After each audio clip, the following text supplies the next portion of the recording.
오늘 보실 성경 말씀은 요한계시록 1장 9절로 11절 그리고 17절을 보시겠습니다. 나 요한은 너희 형제요 예수의 환난과 나라와 참음에 동참하는 자라.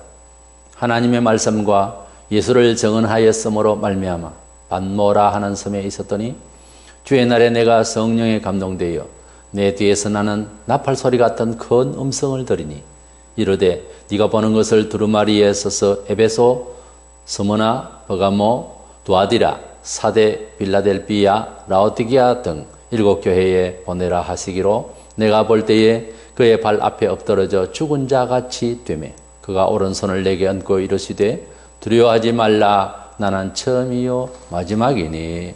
아멘. 우리 한국 사람들은 약간의 신비적인 감성이 좀 있습니다. 그래서 그런지 10가지 누가 예언을 하고 7, 8가지 맞으면은 대단한 사람으로 압니다. 중요한 것은 그를 신성시해서는 안 된다는 겁니다. 하나님께서 예언하셨으면 10가지 다 맞아야 합니다. 그것이 선악간에 어떤 예언이든 한 가지라도 틀리면은 하나님의 예언이 아닙니다. 그건 너무 인정스럽지 않지 않느냐 이런 생각이 작용할 수도 있어요. 그러나 적어도 계시 예언만은 그렇게 생각해서는 아니 될 것입니다. 또한 그래서 우리나라에는 많은 사람들이 예수님이 오실 날짜에 대해서 예언을 했습니다. 그 기질이 있다는 말이죠. 증거지요. 그러나 예수님은 아무도 모른다고 하셨기 때문에 그 날짜를 다 빗나가게 되고 불발했죠. 그래서 그런 예언자들, 그런 예언은 다 거짓입니다. 그런 예언을 한다고 하는 자체는 건전치 못한 사람입니다. 우리가 받은 이 말세의 요한계시록은 하나님의 계시입니다. 말세에 있을 이 계시를 받은 사도 요한의 형편, 그 정황을 오늘은 알아보고자 합니다. 첫 번째 생각하게 되는 것은 하나님의 말씀과 예수님의 복음에 대한 증언을 하다가 잡혀서 유배를 당해서 반모섬에 온 상태라는 거죠. 사도 요한은 복음을 위해서 핍박을 받아서 유배지로 왔는데 그 시기가 언제인지 학자들 간에 차이가 있습니다. 예루살렘 파멸 있기 전이라고 하는 사람도 있고 그 뒤라고 하는 주장을 하는 사람도 있습니다. 그 시기가 언제이든 간에 약간의 해석 차이는 생겨나겠지만은 본 계시록이 근본된 복음적 가치, 우리 성도들에게 계시하신 이 복음적 가치, 그리고 미래에 있을 이 예언에 대한 연구에 대해서는 우리가 이해를 하고자 하는 데서는 큰 지장이 없을 줄 압니다. 우리가 집중해야 될 것은 사도 요한이 복음을 전하다가 진짜 범인들이 유배당하는 이 반모섬에 왔다고 하는 사실 자체입니다.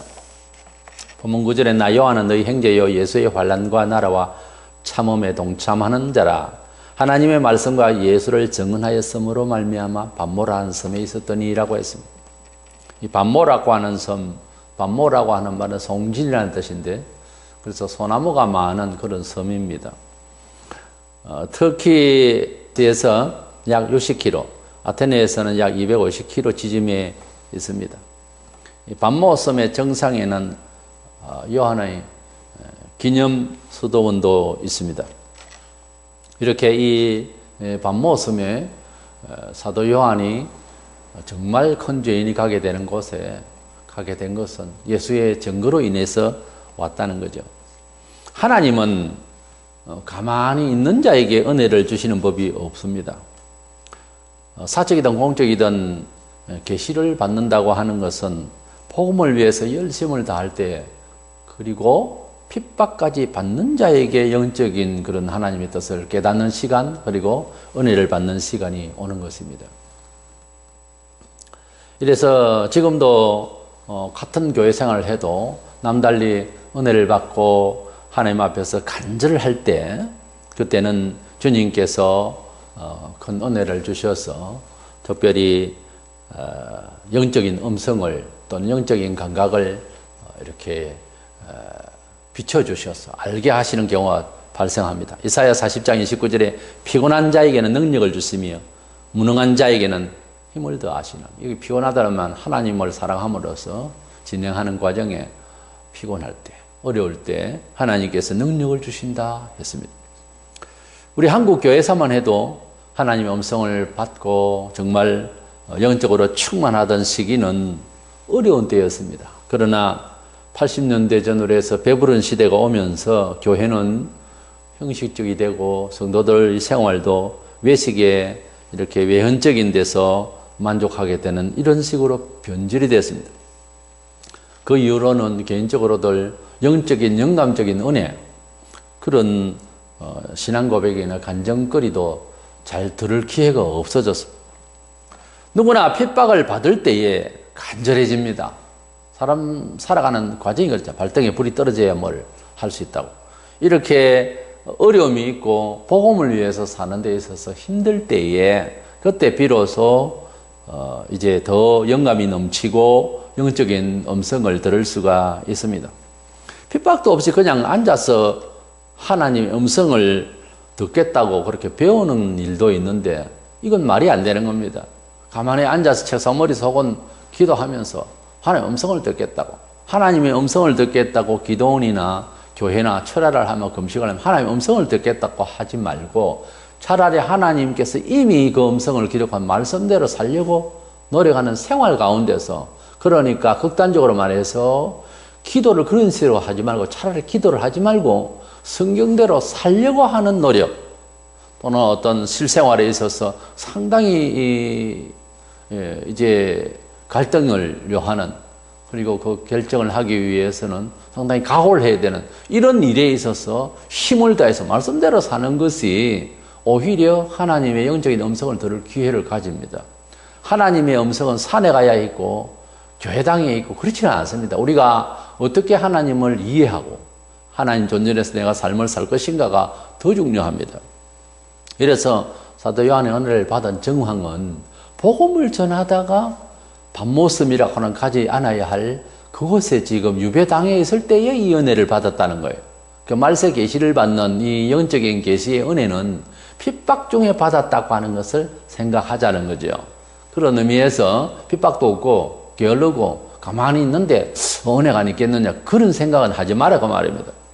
두 번째로 주의 날에 이 계시를 받았다 했습니다. 사도 요한은 유배지에서도 늘 묵상을 하는 생활이었지만 특별히 주의 날에, 주의 날이라고 하는 것이 이제 교회, 우리 지금 교회 시대에 주의 날은 주일을 말합니다.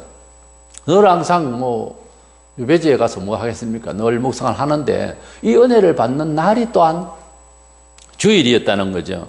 주님이 부활하신 날이 주일인데 안식 후 첫날 이른 아침에 부활했댔잖아요. 그러니까 안식일은 토요일인데 토요일날 그 다음날 이른 아침에 주일 새벽에 주님이 부활하셔서, 그래서 주님이 부활하신 날을 주의 날이라 The Lord's Day라고 그러죠.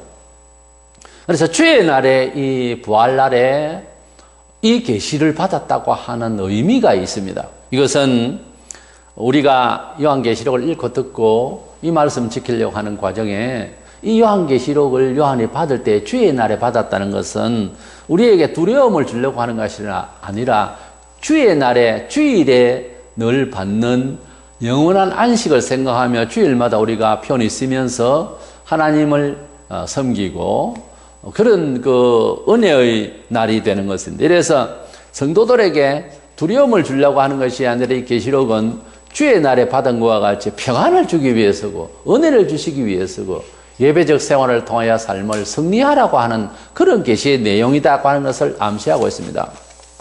그러니까 이 계시록을 듣고 읽을 때에 평안을 얻어야 되는 것이라는 말입니다. 이 계시록을 읽고 들을 때에, 설명을 들을 때에 불안하다고 하는 것은 잘못된 겁니다. 제 친구 중에 하나는 중학교 때 교회를 다녔지만은 나중에 교회를 떠났습니다.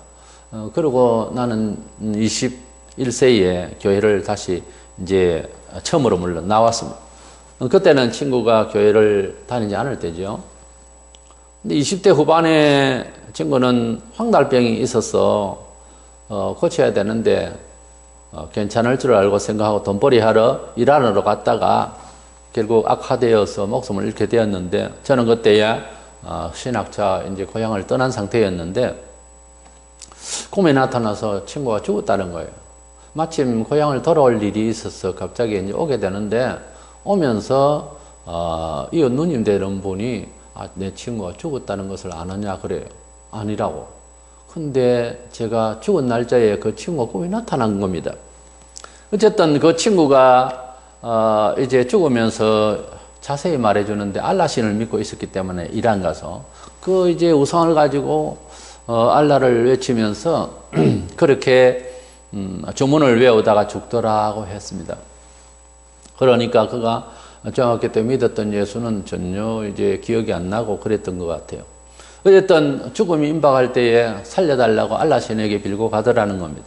제가 20대 초반에 예수님을 믿고 전도를 할 때에 친구에게 이제 긴 이야기를 하게 됐는데, 말세 종말에 대한 이야기를 했습니다. 주님이 반드시 오신다. 이런 이야기 가운데 이 친구의 하는 말을 아직도 잊지 못합니다. 종수야, 요한계시록을 읽으면 굉장히 무섭더라. 그때 내 마음에 왜 하나님 말씀을 무섭다고 말을 하느냐는 거죠. 한 번도 내가 잊어본 적이 없어요. 이 계시록 생각할 때마다. 그 무섭다고 하는 말은 잘못된 거예요. 계시록 21장 8절에 그러나 두려워하는 자들과 믿지 않는 자들과 흉악한 자들과 살인자, 음행하는 자, 점술가, 우상숭배자, 거짓말하는 모든 자들은 불과 유황으로 타는 못에 던지리. 여기 보면은 두려워하는 자라는 말이라요. 첫 번째, 하나님을 믿으려면은 하나님이 얼마나 존귀하시고 영광스러우시며 주님도 그런 분이냐 하는 데 따라서 우리가 사도 요한이 그 주님을 바라보고 엎드러진 이런 것은 우리의 겸손과 그 존귀한 영광 앞에 우리가 엎드러진 겸손인데, 그거 외에 그냥 하나님을 생각한다고 하는 자체 말씀을 들을 때 두렵다고 하는 것, 일방적으로 계속 두렵다고 하는 것은 이것은 잘못된 거예요. 로마서 8장 15절에 너희는 다시 무서워하는 종의 영을 받지 아니하고 양자의 영을 받았으므로 우리가 아빠 아버지라 부르짖느니라 그렇게 말하고 있습니다. 우리가 하나님을 믿는다라고 하는 것은 세상에 물론 본성적으로 밤길에서 또는 흉악한 사람을 만나거나 또는 무서운 이런 짐승을 만나거나 그 두려움을 말하는 건 아닙니다. 그리고 환난기에 뭐 일제때라든지 두려워서 공포스럽고 이거를 지금 부정하자는 건 아니에요. 아무리 믿음이 좋다 해도 극단적인 상황은 좀은 두려워하고 하죠. 그 가운데서도 담대한 사람도 있기는 합니다만 모두가 다 그렇지는 못하잖아요. 본선적인 그 두려움을 말하는 것은 아니고요. 그냥 하나님 말씀을 평소에 이렇게 듣는데도 겁이 난다 벌써. 이건 잘못된 겁니다. 하나님의 자녀는 어떤 식으로든 내가 해석이 부족해서 그렇지 이 다 나를 위한 말씀인데 이렇게 들려져야지 말씀이 두렵다는 것은 정상이 아니에요. 본문 계시록 1장 10절에 주의 날에 내가 성령에 감동되어 내 뒤에서 나는 나팔 소리 같은 큰 음성을 들으니 그랬습니다. 사도 요한은 주일에 계시의 말씀을 들었습니다. 그랬기 때문에 주일은 무슨 축제를 하는 것이 아니고 주일 예배를 중심으로 이루는 것은 하나님의 말씀이어야 합니다. 그러니까 예배 중에는 말씀이 길어야 되는데 지금 갈수록 설교 말씀 오늘 처음 나온 사람도 있고 몇 개월 되는 사람도 있고 교회라고 하는 것은 자 기어로 성경도 모르고 이런 사람 많은데 말씀을 많이 들어야 되는 시간이 되어야 됩니다. 근데 말씀은 짤막하고 20-30분에 끝내고 뭐 다른 걸 가지고서 예배 전체가 또 짧고요. 예배를 짧다가 유럽교회가 망했어요. 말씀이 짧다가 유럽교회가 그렇게 망하고 서구교회가 망한 거예요. 하나님의 말씀을 듣는 시간이 그렇게 지겹습니까? 텔레비전은 2시간, 3시간 보면서 그렇잖아요. 엉뚱한 곳에서는 몇 시간을 할애하면서 하나님 말씀 듣는 지겹다. 커트라고 해서 15분만 넘으면 막 안절부절하는 이게 정상이 아니에요. 듣든지 아니 듣든지 그야말로 하나님 말씀을 잘 해독해서 듣도록 해야 하는 이런 것이 얼마나 필요한지 모릅니다. 주일은 이렇게 말씀을 많이 듣는, 그리고 말씀을 또 풍성히 듣는 이런 날이 되어야 마땅한 것입니다. 사도 요한이 계시를 받은 이 중요한 계시를 받는 날이 주일이었다고 하는 사실을 우리가 생각하면서 주님의 말씀을 잘 경청하고 깨달으려 하고 물어보고 알아야 되는 것입니다. 그렇기 때문에 주일을 무시하고 은혜를 받겠다. 이건 거짓말입니다. 생각이 맞는 생각이 아닙니다. 주일에 교회당에 출입을 하는 것은 종교적 의무가 아닙니다. 오직 말씀을 듣고 마음을 주님께 드리려고 하는 것입니다. 사도들은 일찍부터 주일에 모이는 그런 예배를 드렸습니다. 고린도서 16장 2절. 주일은 예수께서 부활하신 날입니다. 구원의 완성이 사실 부활입니다. 그러므로 주님께서 부활하신 이 주일은 완성된 예배일이라고 할 수 있습니다. 주일이 없는 인생, 주일의 의미를 가지지 못하는 인생, 너무 불쌍한 겁니다. 우리 성도들이 최고 승리한 것은 일주일에 한 번 무조건 쉴 수 있다는 하나님의 은혜의 법칙입니다. 주께서 부활하신 것이 일주일마다 한 번씩 돌아옵니다. 돌아와서 또 재확인시켜주고 우리에게 소망을 주는 것이 얼마나 이 날이 주일이 우리에게 큰 의미고 큰 소망을 불러일으키는 날인지 모릅니다. 만약 우리 성도들에게 일주간 살면서 좋은 일도 만나고 험한 일도 만나는데 주일에 은혜를 받을 기회가 없는, 주일이 없는 사람이라면 불행한 거죠. 세상 사람들이 주일이 없기 때문에 불행한 겁니다. 어떻게 보면 쉼이 있어야 되는 거예요. 은혜를 받는 날이 되어야 되는 거예요. 하나님이 우리에게 만져주시는 시간이 필요한 거예요. 이것이 주일입니다.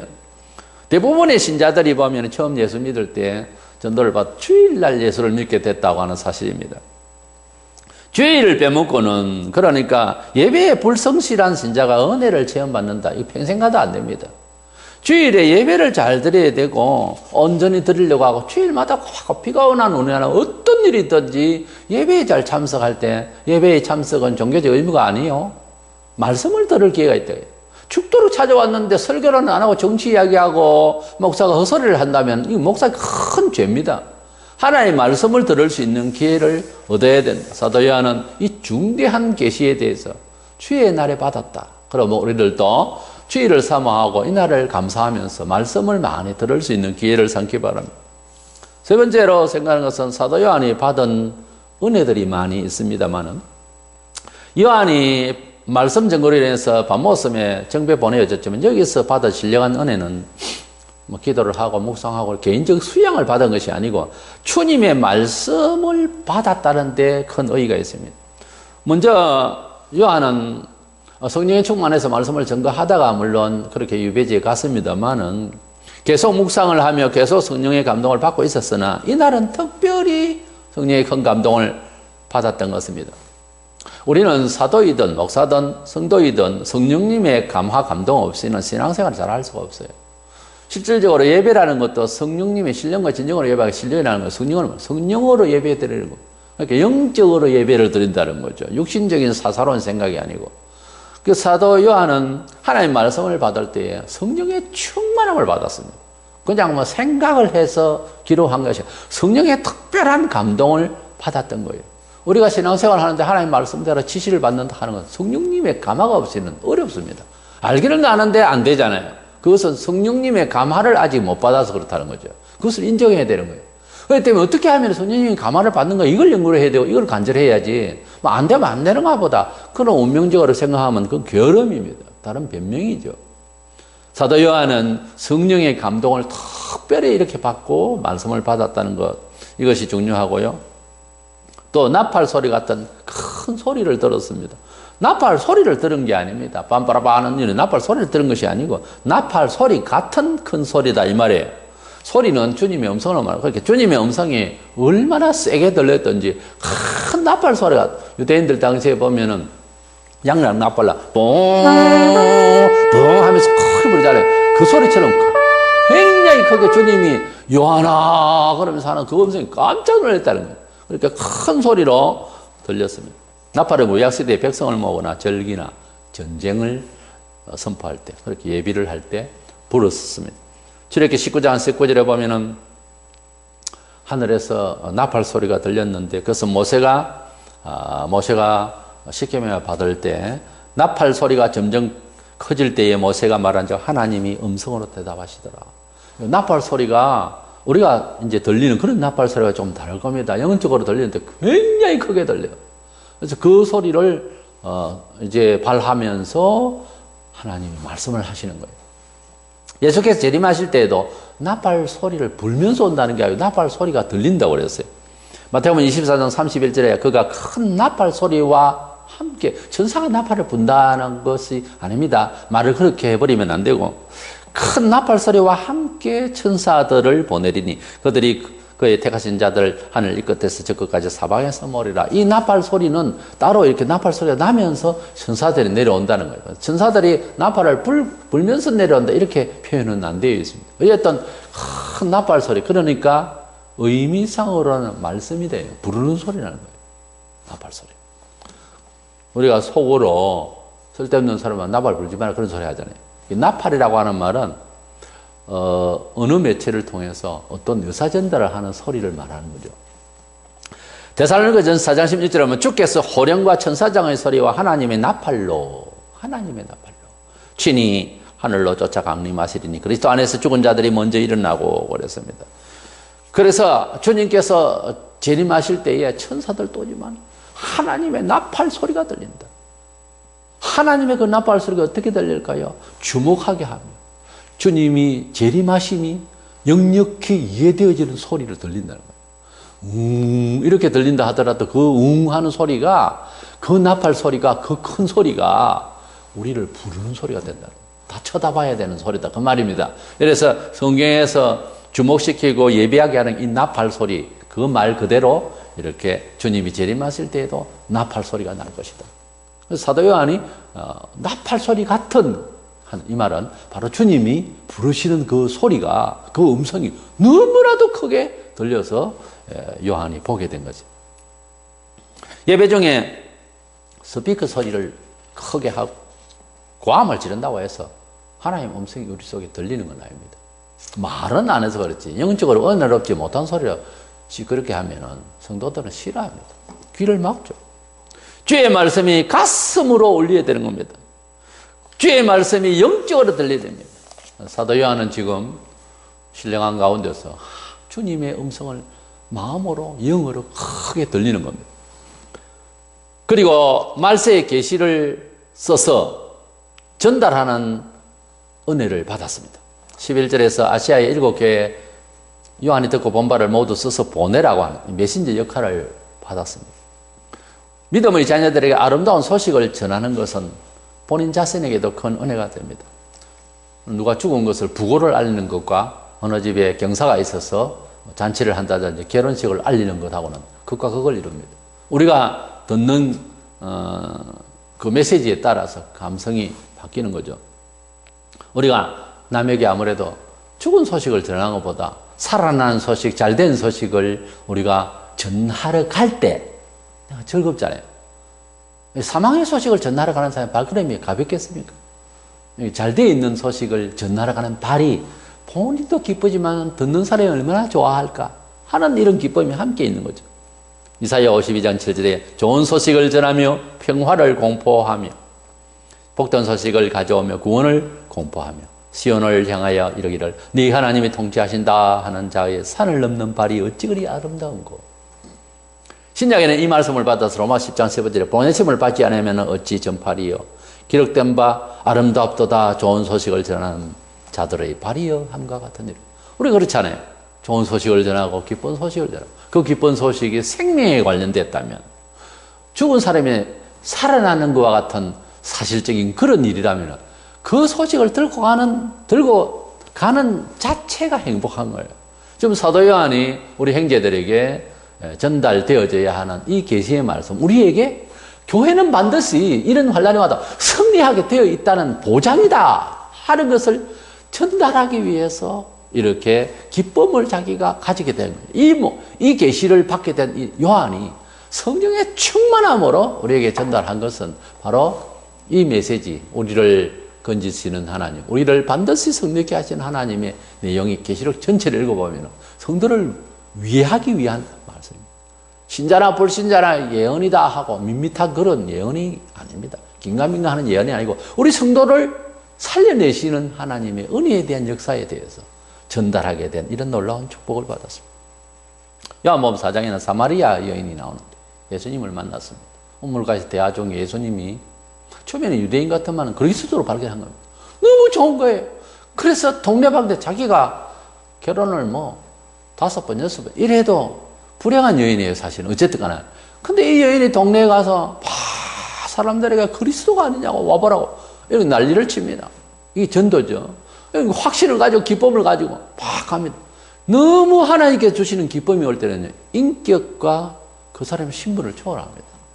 교회에 와서 제일 나쁜 게 뭔가 하면 저 사람은 어느 출신의 누구며 그런 생각을 한다는 자체는 벌써 성령의 기쁨을 아직 맛보지 못한 사람들의 정신구조입니다. 너무 기쁘면 주님의 영을 받으면요 그런 생각이 잠시 없어집니다. 잊어버려요. 이 여인이 자기가 누군지도 생각도 못 해요. 그 동네 사람들이 기뻐하고 그래서 그 말에 대해서 즐거워할 그런 지금 입장이 아닙니다. 근데 하도 이 여인이 와보라고 우리가 기다리고 있는 메시아가 아니냐고 와 그렇게 너무 흥분하면서 그러니까 진짜 나온 거예요. 너무 심하게 그러니까 나와서 보니까 진짜 그리스도가 맞는 거예요. 이렇게 우리가 기쁨을 가지고 나아가려는 발걸음이라고 하는 것은 잠시 세상에 물동이를 버려두고 막 동네로 들어갔던 여인처럼 잠시 세상 것을 내려놓을 수가 있습니다. 이거 저거 걱정 다 하고 주를 위해서 안 됩니다. 그거는 안 되는 거예요. 그래가지고는 절대로 안 됩니다. 이거저거 다 생각해가지고는 언제 주님을 생각합니다. 죽은 자들에게 심지어 장사하는 것까지 저희 죽은 자를 장사하게 하고 너는 나를 따르라 그랬잖아요. 우리가 이래 살아도 저래 살아도 하나님이 허락하십니다. 그러나 주의 제자가 된다고 할 때에는 세속에 묶여서는 안 된다는 것을 그렇게 말씀을 하셨어요. 우리가 세상에서 대를 위해 소를 부린다는 말을 얼마든지 우리가 그렇게 생각하고 있잖아요. 그렇습니다. 큰 일을 앞에 둔 사람이 사소한 일에 신경을 쓰고 그게 발목 잡히면 그 일을 못 하죠. 절대로. 그게 이치잖아요. 우리들의 삶을 살아가는 데서 경험이잖아요. 큰 일을 두고 대사를 두고 대의를 두고 사람이 사소하게 이렇게 정신을 가지고 있는 것은 자격이 없는 겁니다. 우리가 주님을 이렇게 사랑하고 주님이 내 생명이 되신다면 내가 주를 위하여서 이 귀한 복음을 전가하는 것이 그냥 달려갈 때 우리 주님은 귀한 발이다. 좋은 소식을 전하는 자들의 발이다. 얼마나 저 발이 아름다운가. 주님의 말씀입니다. 사실은. 그리고 네 번째 생각은 재림하실 주 예수 그리스도의 형상을 보게 된 은혜입니다. 사도 요한은 모든 제자들이 부활의 주님은 봤어요. 지상에 계실 때에. 그렇잖아요. 그리고 사도 바울은 햇빛보다 더 밝은 빛으로 환하게 나타난 그 순간만 있었습니다. 주님께서 재림하실 때의 모습을 본 것은 아니죠. 그래서 다메섹 도상에서 사도 바울이 본 것은 너무 부시가지고 잠시 이렇게 환하게 너무 비춰져서 눈이 그냥 막 가버리는 3일 동안 비늘 같은 것이 눈에 있었어. 앞도 못 보고 그런 정도였지 제대로 주님을 본 적이 없습니다. 12사도가 있었고 13번째 그런 이제 마태아도 있었고 그리고 14번째라고 봐야 되는 사도 바울도 있었습니다. 그러나 주님이 재림하실 때의 모습이 어떤 모습인지는 아무도 본 적이 없어요. 사도 요한이 봤습니다. 이 재림의 예수에 대해서 어떻다 저떻다 사도 요한이 본 그대로입니다. 어떤 사람이 기도를 하다가 예수를 그런 얘기는 그저 참고만 할 뿐이지 그걸 가지고서 닮으려고 그러고 그런 예수를 보려고 시험 봤습니다. 그래서 사도 요한은 이 핍박종에 밤모섬에 와가지고 재림하실 예수님을 미리 볼 수가 있었다는 거죠. 이것이 대단히 중요한 이야기예요. 우리가 이제 교회 생활을 하면서 일상에서 똑같은 직분자고 똑같은 환경 비슷한 이런 가운데서 예수를 믿는데 주님이 우리를 어떻게 하실지에 대한 것을 미리 깨닫는 자가 있는가 하면은 주님이 어떻게 하실지 모르고 그냥 기도하라니까 부르짖고 교회를 나오라니까 나오고 그냥 이렇게 하는 사람이 있어요. 그러나 고난을 받되 주님이 앞에 놓여있는 기쁨을 위하여 십자가를 졌다고 하는 히브리서 기자와 같이 고난 뒤에 은혜 주실 하나님에 대한 언약이 환하게 믿어져서 그 생활을 하는 사람하고 아브라함이 아들 이삭을 바칠 때에 눈물을 질질 흘리면서 바치라 하니까 할 수 없지 뭐 이렇게 바친 건 아니잖아요. 죽은 자 가운데서도 살리실 수 있는 그 하나님을 믿었다는 거예요. 아들을 살려줄 거라고 믿은 건 아닙니다. 그 성경 그렇게 해석하면 안 돼요.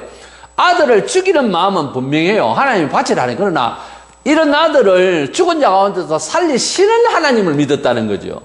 그러니까 우리가 고난이 있고 어려움이 있고 교회 내부에서 듣지 못할 소리도 듣고 기분 나쁘고 뭐 이런 별일이 다 있습니다.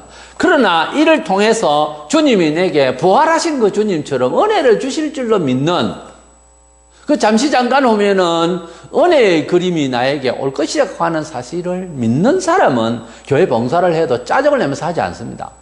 이것은 반드시 주님이 은혜를 주실 것이라고 하고 헌금하고 희생하고 시간을 바치고 욕을 듣고 참고 그럽니다. 근데 그게 안 돼 있는 사람은 억지로라도 순종하느라고 참아야지요 참아야지 하면서 다른 사람이 볼 땐 그 참는 게 아닙니다. 굉장히 부담스럽습니다. 참으려면 확실히 참아야 됩니다. 이래서 사도 요한은 미리 예수님을 보았다고 하는 것은 이건 보통 영감적인 이야기가 아닙니다. 예수님은 말씀에 주님이요 우리가 일상에서 우리가 어느 어려움을 받고 환난을 받을 때 내게 주실 주님의 은혜의 말씀 주님의 그 모습이 미리 와야 됩니다. 같은 예수를 믿는데 고난을 받으면서 잘 참는 자에게 그것도 핍박을 받으면서 잘 참는 자에게 주님이 내게 어떻게 하실 것이 미리 보여야 한다. 미리 보입니다 원래. 이걸 영감적으로 알아야 돼요. 사도 요한이 미리 예수님을 봤다고 하는 것은 우리가 언제쯤 오실지 지금 신학자들은 그렇게 연구를 많이 하죠. 이거 미리 본 거예요. 뭐 다 필요 없고 해서 그만큼 큰 은혜를 받은 사도 요한이다 그 말입니다. 제가 다른 분들도 그렇지만은 12사도 중에 사도 요한이 굉장히 더 신령하다라고 편협된 생각이지만 인간이기 때문에 편협된 생각이지만 그렇게 알고 있습니다. 요한복음, 요한 1, 2, 3, 4, 요한계시록 5권을 썼는데 요한이 집필한 이 성경은 성령님이 하시지만 요한의 성격을 충분히 살려서 한 거잖아요. 근데 요한이 가지고 있는 스타일은 사유의 성격이 굉장히 영감적이고 감성적이고 아주 신령합니다. 그래서 주님을 보았다는 말을 단지 그림을 보았다 이거보다 미리 오실 주님을 미리 봤다고 하는 거. 다른 사람 못 봤잖아요. 말만 들었고. 이래서 우리 주님을 볼 수 있는 이런 은혜를 받았다고 하는 것은 대단히 축하할 일이고 우리가 뭔가 영감적으로 받아야 할 내용이 있는 거예요. 재림하실 주님을 먼저 보게 된 사도 요한은 17절에 그의 발 앞에 엎드러져 죽은 자같이 되매라고 했습니다. 얼마나 그 영광이 너무너무 심했던지 쳐다보면서 쓰러져 버렸습니다.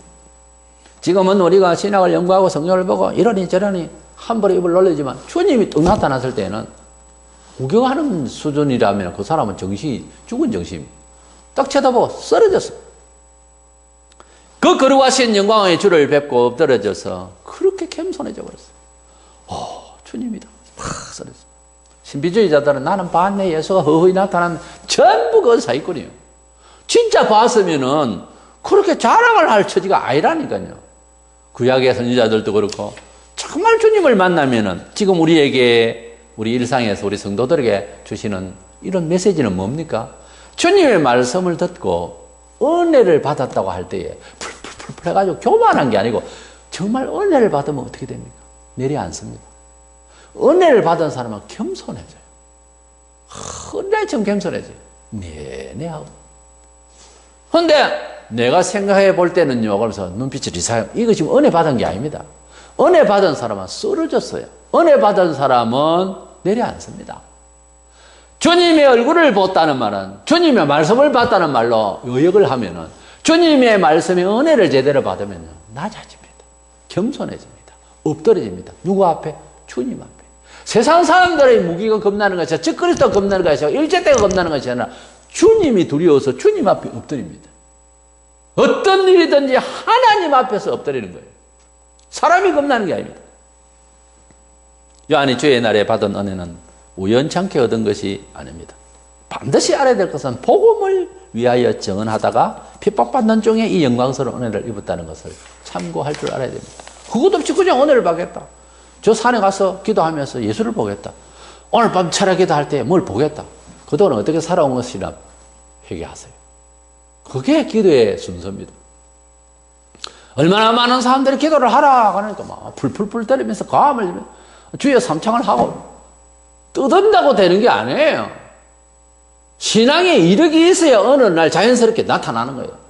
사탄이 언제 주여 내가 밥 먹으면 왔습니다. 아무도 없을 때 이때 한번 나타나 주세요. 그래가지고 본 겁니까? 주를 위해 사는 과정에 받는 환난은 반드시 신령해지게 합니다. 고난이 없이 아픔이 없이 미치도록 괴롭게 참아야 되는 주를 위해서입니다. 참아야 되는 일이 없이는요. 신령해질 수가 없습니다. 신령해지려면은 영적으로 밝아지고 미리 알려면 말하자면 미리 보려면 역사의 진행에 있어서 미리 앞서 본다는 것은 선지자적이죠. 모든 성도들은 성령 받았으면은 미리 아는 겁니다. 예수님이 오실 것을 미리 아는 거죠. 자기 사생활도 좀 미리 점칠 수 있고 말하자면 미리 이렇게 보일 수 있으려면은 주의 뜻대로 사니라 하면서 고난을 격려해야 됩니다. 고난이 없이 형국의 십자가 없이 부활만 생각한다고 하는 것은 이게 아니라면 한국교회가 지금 여기에 문제가 있는 거예요. 과정에 빠져버렸어. 그냥 과거가 있고 미래는 있는데 과정이 없는 거예요. 이게 신앙이 잘못된 거예요. 아무 때나 아멘 그러고 돌아서서는 제 마음대로 살고 이건 아닌 겁니다. 우리가 신령해지고 우리 앞날에 대해서 처신을 잘 살피려고 하다못해 버스를 타고 가다가 나 좀 전에 내렸으면 좋겠다. 그래서 내렸는데 얼마 안 가다가 그 버스가 뒤집어졌다는 그런 얘기도 들었습니다. 내가 가는 길에 내 인생에 있어서 영감적으로 하나님 앞에 기도를 많이 하는 생활, 인내를 많이 하는 생활을 하다 보면은 진행 과정에 있어서 앞날이 보인다. 우리는 어떻습니까? 1m를 앞을 모릅니다. 바로 1m 앞에서 가족이 죽고 1m 바로 뒤에 있는 사람 살았는 얘기를 내가 직접 들은 사람이 있어요. 우리가 1m 앞을 몰라요, 정말. 사망과 생명 이 사이가 한 걸음 차이라는 말이 그 말입니다. 그런데 우리가 1m도 모르고 신앙생활 한다면 곤란하잖아요. 적어도 내가 오늘 1km를 가고 10km를 가고 100km를 가면은, 아니 1000km를 가면은 1000km가 보일 정도가 돼야 안 되겠어요. 가야 할 의무가 있다면. 주님께서 미리 보여주신 이 계시처럼 사도 요한은 자기 당대에 있을 일도 아니었습니다. 미리 보여주신 이 은혜를 받으니 사도 요한은 마무리를 인생을 잘하고 간 거예요. 에베소교에서 그 인생을 마쳤습니다만. 그런 산 순교자로서 미리 알았다고 하는 건 이거 얼마나 큰, 우리가 미리 알기 위해서 점장이도 찾아가고 토정 비결도 보고 그러잖아요. 때가 됐죠. 이제 새해가 돌아오려고 하면. 그러니까 미리 안다고 하는 것은 점장이가 가르쳐 주는 것이 아니고 인생의 바른 목적과 삶의 스타일을 미리 말씀하신 하나님 말씀에 임박해야 되고 또한 영감적으로 주님께서 나를 이끄시는 미리 알게 하신 그 은혜를 받으려고 하면 말씀 안에서 살아가면서 고난을 격려해야 됩니다. 어떤 고난요? 주일날 일하러 다니는 사람이 주일날 일 안 하려 하면 당장 고난을 옵니다. 그럴 때에 미리 인생을 안다는 거죠. 미리. 11조 하고 감사를 많이 하면은 생활에 당장에 문제가 있잖아요. 해보면은 어려움이 오잖아요. 어려울 때에 미리 자기 인생의 미래를 안다. 그 말입니다.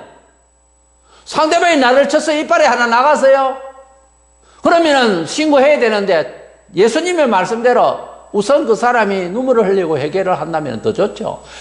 용서하고 일단 어떻게 처신을 해보겠다 하면은 억울해서 말이 안 되죠. 하선천일이죠. 그러나 참아보면 내 인생의 진로를 미리 아는 게 온다니까요. 미리 어떻게 살아야 될지를. 주를 위해 사는 과정에 환난을 받을 때, 말씀대로 살 때에 고난이 올 때, 그때 신령해지고 미리 나 삶의 진로를 압니다. 안 그러고는 인위적으로 다 해결해버리면은 아무 미래도 안 보입니다. 그냥 밥 먹고 사는 거죠. 눈 뜨면 하늘 보이고 짐승도 다 봅니다. 이게 사는 겁니까? 주님이 그래서 아무 생각 없이 사는 사람을 죽은 사람이라고 그랬어요, 성경에. 죽은 자들이 하나님의 말씀을 듣고 살아날 때가 왔나니 곧 이때라. 그 말이 죽은 자, 영적으로 죽은 자들이 다 이렇게 다니는데 시체같이 하나님의 말씀을 듣고 미리 알게 되는 인생관에 서서 제대로 영혼이 살아나는 기회가 왔다고 말해. 전도를 들으면은 그 말입니다. 그냥 예수를 보겠다. 그냥 계시를 받겠다. 그냥 주문해오듯이 하다가 내 미래를 생각하겠다. 이저 신비주의예요. 아무런 기초도 쌓지 않았고 동기도 유발이 되지 않는데 고난도 없었는데 인내도 안 했는데 진리를 위해서 수고도 안 했는데 그냥 막 뭐를 바란다. 이 마귀가 예수로 변신해서 나타날 수 있습니다. 영혼을 망치는 수가 있어요. 이단들 보세요. 뭐 봤네 어쩌네 소리 들었네 말세네. 이단들은 전부 보면 소리가 비슷해요. 같이. 아무런 하나님의 진리를 따르면서 고난도 뭐도 없이 그냥 뭘 받았다. 다 영혼이 망가집니다. 그런 미혹을 받을 수 있는 정신구조가 사람 본성에 있는 거예요. 이것을 알고 항상 조심해야 됩니다. 사도 요한이 다시 오실 주 예수님이 형상을 보게 된 것은 단지 주님을 보기 원하여서 기도하다가 환상을 본 것 아닙니다. 정인의 생활 중에 핍박받아 여기 밤모섬으로 유배당해 온 후에 주일에 묵상하며 홀로 예배하는 중에 주님이 찾아오셨어요. 지극히 정상적인 신앙생활을 하다가 은혜를 받은 거예요. 오직 주를 위해 정언하고 헌신봉사하는 가운데 살다 보면은 주님의 말씀이 큰 나팔소리같이 들리는 경우가 옵니다. 많은 간증들을 들어보지 않습니까? 보면은 평소에 인터넷 유튜브에 들어가서 여러 가지 간증들을 좀 들었어요. 그러면은 간증은 좀 부풀려 말하는 사람들이 한데 그건 참 진실한 그런 역사적인 하나님의 역사가 있습니다. 설명도 많이 들어야 되지만 설교도 들어야 되지만 간증을 좀 많이 들으세요. 그 가운데서 주님이 어떻게 우리에게 찾아오시는가, 어떤 경험의 유형이 있는가, 그걸 배우는 거죠. 근데 다 공통된 게 뭔가 하면은 주님을 봉사하며 인내하며 주를 따르다가 그렇게 이제 만났다는 거예요. 그렇게 또 은혜를 받았다는 거죠. 다 그렇습니다. 적어도 주일마다 예배를 정성 있게 드리면서 온전히 주님을 따를 때에 주님께서 우리에게 영적인 음성으로 울릴 때가 옵니다. 우리가 고난을 받고 힘들고 하는 그런 경우가 발생하는데 그것은 주를 위해서 살다가 그런 경우도 아닌데도 그런 경우도 발생하는 경우가 있습니다. 그럴 때도 주님을 위해서 마음을, 행동을 마음대로 하지 말고 인내하고 참고 이렇게 잘 나가다가 보면은 주님께서 말씀을 하실 때가 있습니다. 영적으로 늘 듣던 말씀인데도 어느 날, 어느 시에, 예배 시에나 어떤 때나 주님께서 영적으로 음성을 강하게 우리 가슴에 부어주실 때가 있어요. 아주 강하게 우리에게 귓전에 들려줄 수가 있습니다. 주의 말씀, 성경 말씀 구절이라도 좋고 주께서 이렇게 말씀하셔 주시는 강하게 마음을 영으로 귀로 울려오는 소리가 있습니다. 스피커 소리 크게 들린다고 해서 사람이 들리는 거 아니에요. 잘못하면 소음됩니다. 그래서 하나님의 말씀이 우리에게 크게 울림으로 우리에게 와닿으려면은 우리가 보는 이 사도 요한처럼 왜 이곳에 와 있는가? 이곳에 왔다가 뭘 하다가 주님의 음성을 듣게 됐고 계시를 받았는가?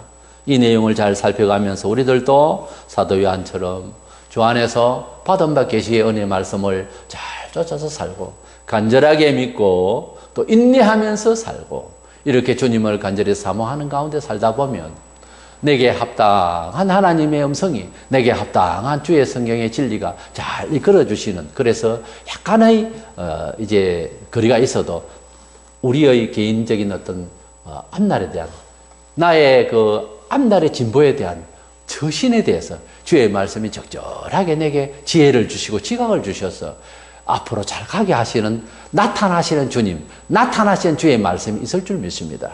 아무쪼록 사도 요한처럼 이런 정황에 가더라도 항상 기도하고 우리 주님을 사모하다가 좋은 음성, 우리의 진로를 위한 계시의 주의 말씀이 우리 속에 임재하기를 주의 이름으로 축원합니다.